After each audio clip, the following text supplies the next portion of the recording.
Are you noticing the recent buzz around email authentication? There's a crucial reason behind it, and that's the alarming rise in phishing attacks as a significant security concern. Email authentication is swiftly transitioning from a recommendation to a necessity. With Google and Yahoo recently implementing a new DMARC policy, the imperative for businesses sending over 5,000 emails a day is clear: authenticate or risk failure. Through certain protocols like the ones we're going to be discussing today, email authentication validates the legitimacy of your communications, shielding your brand reputation and thwarting email scams. So we're going to discuss how you can safeguard your brand and bolster your security measures. So stay tuned.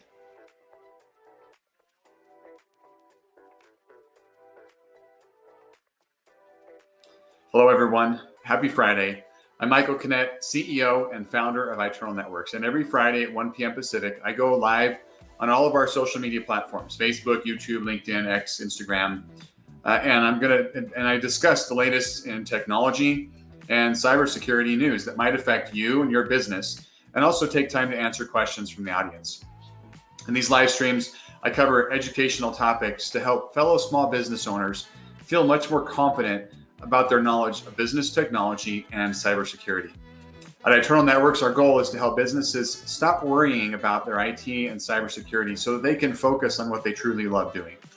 At the end of the live stream, I'll be answering questions from the audience. So if you have any, get them ready, post them in the comments, and I will take the time at the end to answer them. First off, in the news, LastPass is once again in the news. We've talked in the past about some of their breaches. Now it's not a breach, but LastPass is warning users about a dangerous new phishing campaign. This uses the Crypto Chameleon kit, which has been known for targeting cryptocurrency theft. Initially aimed at FCC employees, it's recently expanded to target other popular platforms like Binance and Coinbase, and they're also impersonating Okta and Gmail. Well, LastPass in their announcement says they've recently discovered that their services also being targeted through this kit with a phishing site hosted on help-lastpass.com. So not associated with LastPass, but it makes it look like it is, right? This phishing. These attackers are using voice phishing, pretending to be LastPass employees, directing their victims to a fake LastPass site via phishing emails that point to that help-lastpass.com.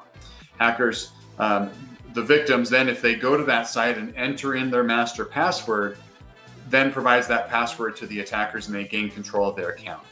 LastPass advises users to watch for suspicious communications, urging immediate action or on anything containing short URLs, and never sharing their master password with any other users or sites. All right, also in the news, Cerebral has been asked to pay a fine as a settlement in their breach related to their Facebook pixel data. The U.S. FTC, Federal Trade Commission, has settled with them, their telehealth firm Cerebral, that has resulted in a $7 million fine over their mishandling of sensitive health data. Cerebral offers online therapy and medication management for mental health issues. They notified 3.2 million users of a data breach that they had in March of last year, 2023. And it stemmed from the Facebook tracking pixels on its platform. The FTC accused Cerebral and its former CEO of sharing personal health info with third parties for advertising and violating cancellation policies. Alleged missteps included granting access to patient records to former employees, and as well as using some insecure sign-on methods. The proposed penalty pending court approval mandates refunds, a civil penalty, and bans on data sharing without consent and misrepresenting policies. The separate case against the former CEO is remained unresolved, so they're still going after him for some stuff as well. All right. That being said, from the news, now we're gonna dive into today's topic, which is email authentication. There really is an urgent call for email authentication. It's been going out for the last couple of years with the rise of phishing. The continuous wave of phishing emails, unsurprisingly, is not wavering, right? It's only going up. We're only seeing year after year more and more and more phishing and different types of phishing. Phishing continues to be the main cause of data breaches and security incidents. But fear not, a significant shift in the email landscape is underway, driven by the need to combat phishing scams. Email authentication is swiftly becoming a requirement for email service providers, highlighting its importance for online presence and communication. Notably, Google and Yahoo, as two of the world's largest email providers, have recently implemented a new DMARC policy. You may wonder, what is DMARC? We're going to talk about it here in a minute. This new policy for Google and Yahoo went into effect in February of 2024, so just 2 months ago. This policy underscores the essential nature of email authentication, particularly for businesses sending emails to Gmail and Yahoo Mail users. I should add, Yahoo owns AOL. It also affects AOL.com email systems as well. So imagine receiving an email seemingly from your bank demanding urgent action. You comply only to realize later that your information has been compromised, that you fell for a phishing attack. This scenario, known as email spoofing, a form of phishing, is a common tactic used by scammers to deceive individuals and organizations. Email authentication is crucial in combating these deceptive practices, as it ensures the legitimacy of emails and protects against financial losses, reputational damage, data breaches, and loss of future business. Spoofing is where the criminal, the threat actor, impersonates the domain. They don't set up a different domain. So the example of phishing I gave in the news about LastPass, where it's help-lastpass.com, that's a separate domain.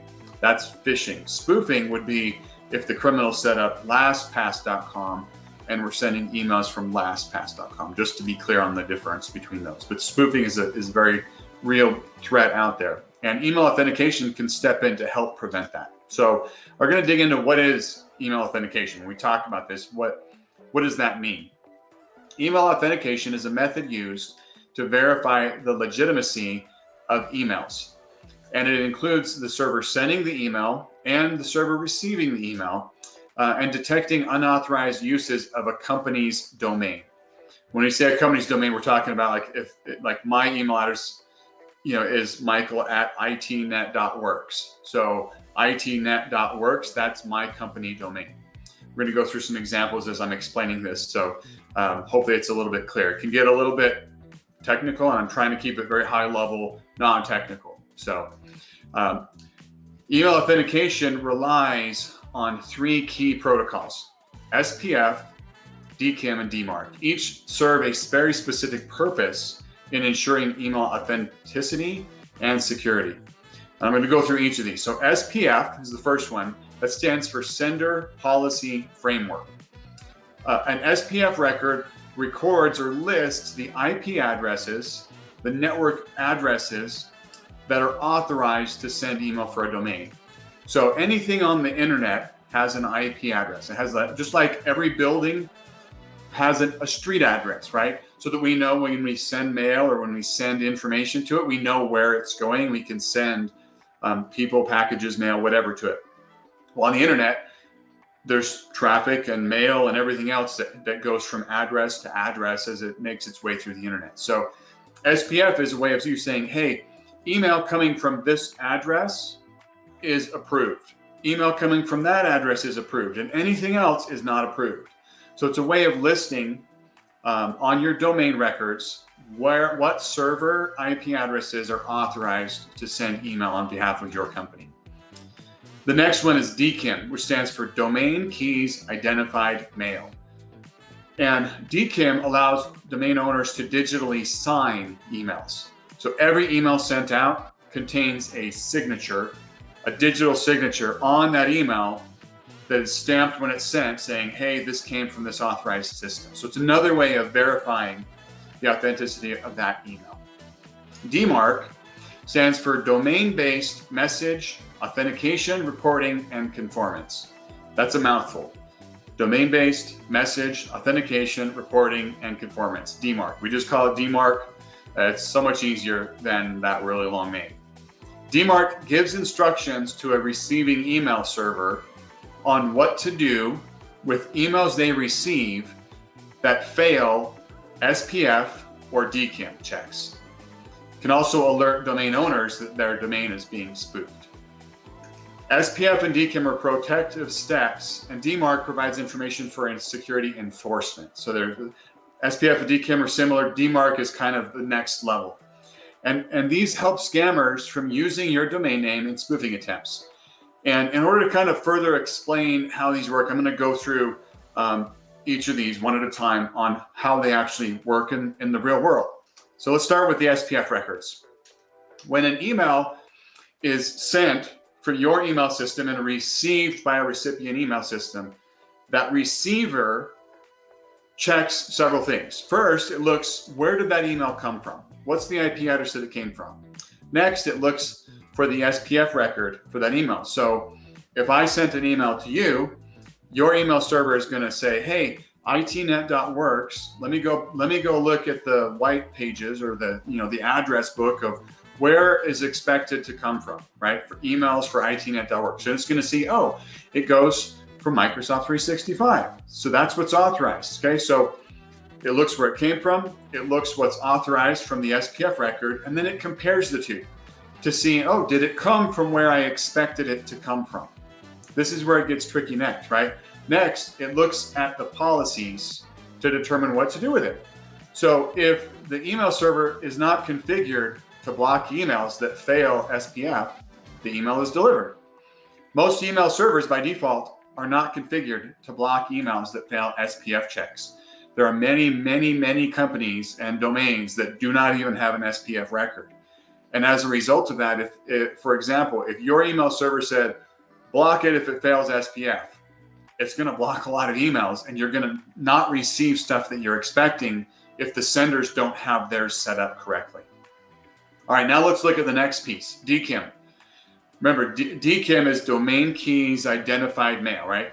And it's a way to digitally sign the emails that are sent out.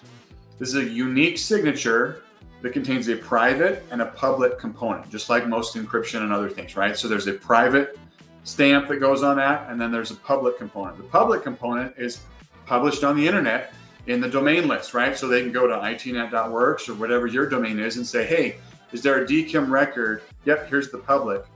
Okay, now I get an email.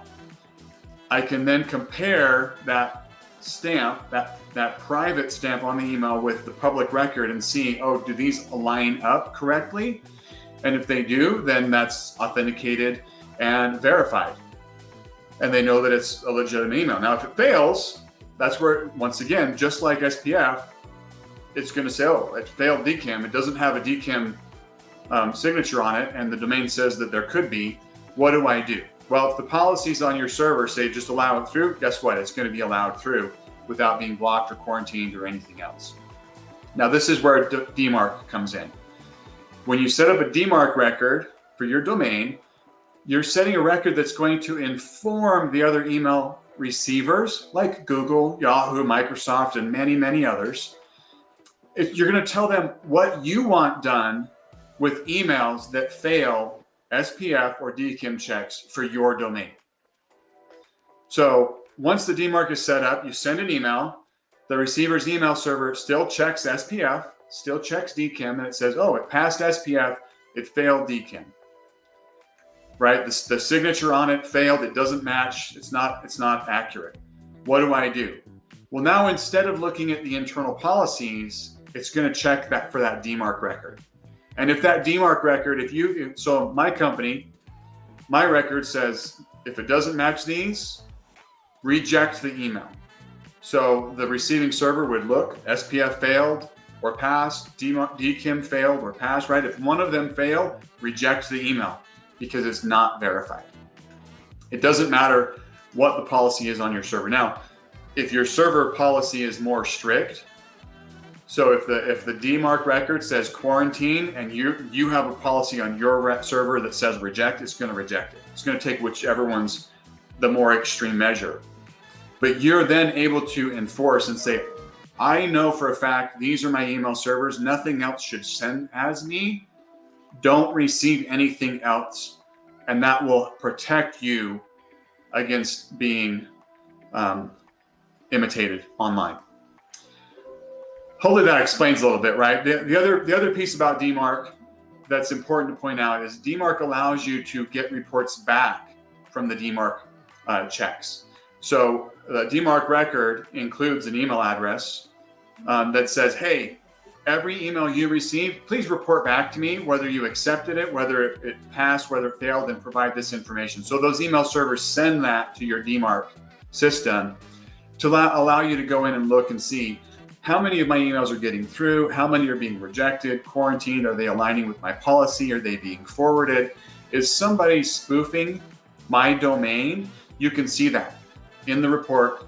You can identify what's going on, and then you can take measures to better protect your company's domain. All right. Hopefully that wasn't too confusing. If it was confusing, please post in the comments. I'd gladly clarify that. It is important to know that these records really allow you to really take control of the communication that comes from your company to make sure nobody else is impersonating you. If you don't have them, I highly recommend that you get them implemented right now. I do want to talk a little bit more about what Google and Yahoo are doing with this and why this matters. So both Google and Yahoo have offered some level of spam filtering over the years, but they've never strictly enforced DMARC policies. Their new policy raises the bar on email security. So starting in February of this year, the new rule took place, and any business sending over 5,000 emails daily must have DMARC implemented. Other companies should also have these policies, at least SPF, DKIM. I recommend everybody have DMARC, SPF, and DKIM. Take control of your domain. But Google is now enforcing that. And they're now saying, look, if you don't have a DMARC record, we're not going to allow your email to come through. We're going to quarantine it. They're essentially taking DMARC into their own hands. And if you're not taking steps to verify the authenticity of your emails, they're going to assume that it's being spoofed and send you to quarantine. So it's important you take charge on that, especially if you have clients that have Yahoo, AOL, Gmail, right, addresses, so that you're able to still communicate them. I would say look for email authentication requirements to continue. We're gonna pay attention. We'll share it with you, but pay attention and make sure that any other changes in email authentication requirements to come that you're compliant with. Pay attention to that to ensure that your business email is being delivered to your clients or customers. There's other benefits of implementing DMARC I want to talk about. I've kind of talked about some of those throughout this, but it's not just about complying with policies, Google and Yahoo, right? There's a range of benefits for your business. DMARC helps protect your brand reputation by preventing email spoofing scams. We talked about that a little bit. Those scams can damage your brand image and can damage customer trust in you. If they're receiving emails that look like they're coming from you and they're not from you, they're going to question other communications from you. DMARC can help improve email deliverability. Proper authentication ensures delivery. Your legitimate emails are able to reach the recipient's inboxes instead of spam filters, because that receiving system is able to see that digital signature, where it came from, and your policy, and say, hey, this email is 100% aligned with the sender's policies. It's legitimate. It gets to the inbox. Also, DMARC really provides some valuable insights. The reports through DMARC offer detailed information such as how different receivers are handling your emails, if your emails are being forwarded, if there's any potential deliverability issues, and also can help improve your overall security posture with your email system. Implementing DMARC really is crucial right now. We've been doing DMARC for our clients for several years, but now especially it's true considering the rising email security concerns with email spoofing. So if you don't know where to get started, first step's always knowledge, right? I love sharing information. If anything I've shared has been confusing and you have additional questions, please post them to me about DMARC, DKIM, SPF. I'd love to help you to better understand them. That's really the first step. Understand what your options are with DMARC.